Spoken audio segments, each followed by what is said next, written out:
In many parts of the world, central banks hold gold as part of their foreign reserves. Gold is seen as a hedge against inflation, currency devaluation, and geopolitical uncertainties.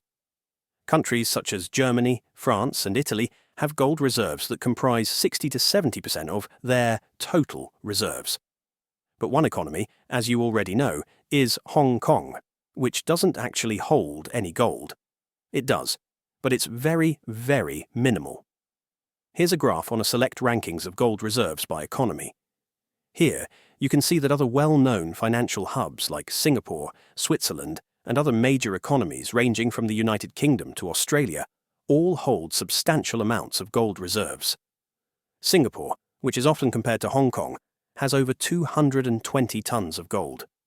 But as you can see, Hong Kong, despite being a very wealthy city with some of the world's richest people, they actually don't have any gold reserves. Well, they do, but it's very minimal at only 2.08 tons. At 2.08 tons, Hong Kong's gold reserves is worth no more than $135 million at current market prices, a negligible amount compared to other global financial hubs. So why does Hong Kong, a global hub renowned for its dynamic financial markets and advanced banking system, choose not to hold a significant amount of gold? Does this signify that Hong Kong doesn't really trust gold? Well, to understand why this is, it is first important to understand the economic structure that Hong Kong has. The most appealing economic model that Hong Kong has always had is its monetary system. In Hong Kong, they have what is called a currency board arrangement. It is a system where the local currency, which is the Hong Kong dollar, HKD, is fully backed by foreign exchange reserves and is pegged to a foreign anchor currency, which is the US dollar. Historically, however, the Hong Kong dollar was linked to the British pound, but later switched to the dollar.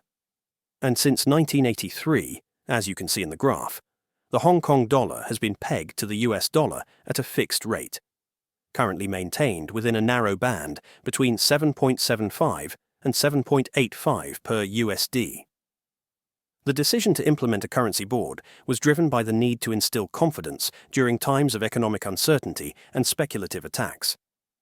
This is because back in the early 1980s, as you can see in the graph as we zoom in, Hong Kong had experienced rapid currency depreciation, which is why starting in 1980 to 1982, the currency's exchange rate to the US dollar devalued very fast. This was because of the regional instability and political uncertainty over the impending handover from Britain to China. The Hong Kong authorities had adopted the peg as a means of anchoring expectations and maintaining monetary stability. Over time, the credibility of the peg was reinforced by Hong Kong's conservative monetary policies and its focus on maintaining ample foreign exchange reserves. The second concept that Hong Kong has implemented is their exchange fund. The Exchange Fund of Hong Kong is a vehicle through which the Hong Kong Monetary Authority manages Hong Kong's foreign reserves. These foreign reserves include gold, but also other assets like foreign currencies, treasuries, and so on. This exchange fund was designed to support the stability of the Hong Kong dollar by intervening in the foreign exchange market as needed.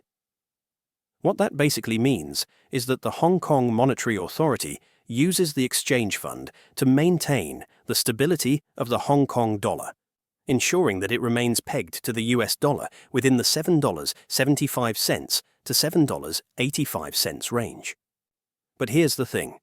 The Hong Kong Monetary Authority doesn't use gold to back their currency.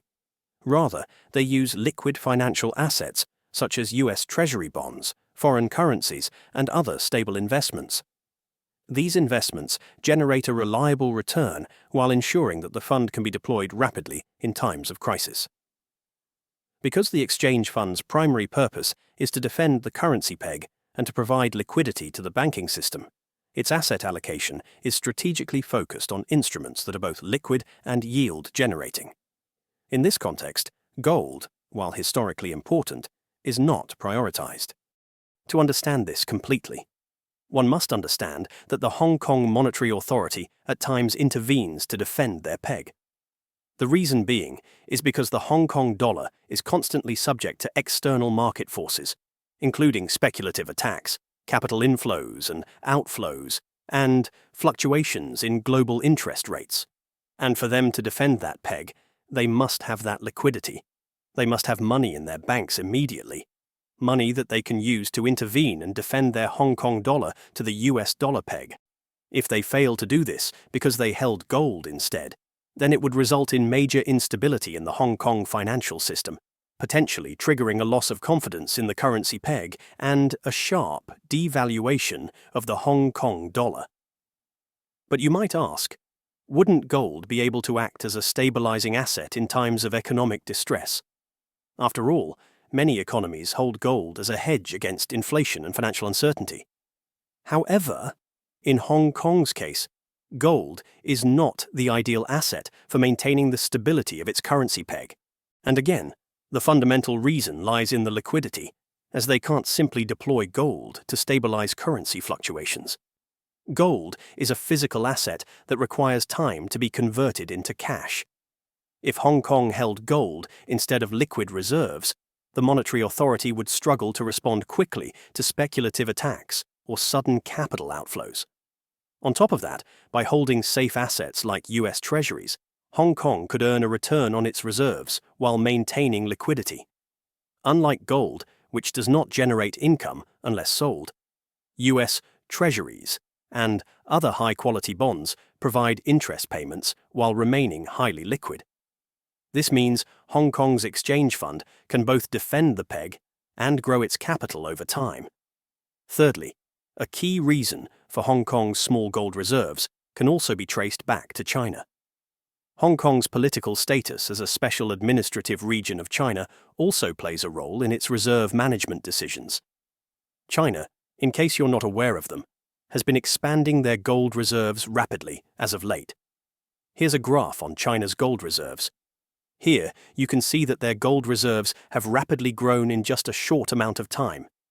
At the same time, China has been reducing their US Treasury holdings, which is a strategic move that aligns with China's broader de-dollarization efforts. So shouldn't Hong Kong follow China in this course? As a special administrative region of China, wouldn't it be sensible for them to also de-dollarize, buy gold, and sell US-based assets?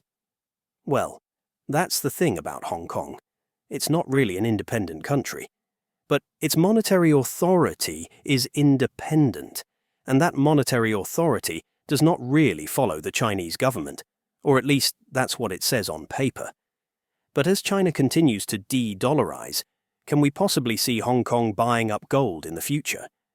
It is possible for them to buy up gold indeed. Hong Kong has, in fact, had a lot of foreign reserves to begin with. If we were to graph out the accumulation of Hong Kong's total reserves over time, we get to see just how much their reserves have grown. Back in 1990, Hong Kong only had $24.66 billion in foreign reserves. But as of the latest year available for 2023, it has grown to a massive $425 billion. It even once reached over $496 billion back in 2021, which in fact is actually much larger than the entire economy of Hong Kong based on nominal GDP, which as of 2023 stood at just $380 billion. So, with this much money in their reserves, and with China heading towards de-dollarization, it is indeed possible for them to increase their gold holdings. But according to various statements made by the Hong Kong Monetary Authority, they had continued to support the linked exchange rate system, which they say is robust, and that the current asset mix, heavily weighted toward US dollar securities, is optimal for maintaining monetary stability. The gold's safe haven appeal is still not something that the monetary authorities are showing intention of buying due to its current strategy. So, Hong Kong's negligible gold reserves are not the result of oversight or an inherent undervaluation of gold's role in financial history. Instead, they are a deliberate outcome of a carefully calibrated monetary policy designed to preserve the stability of the Hong Kong dollar and support the city's status as an international financial hub. But anyway, do let us know what you think. Thanks for watching.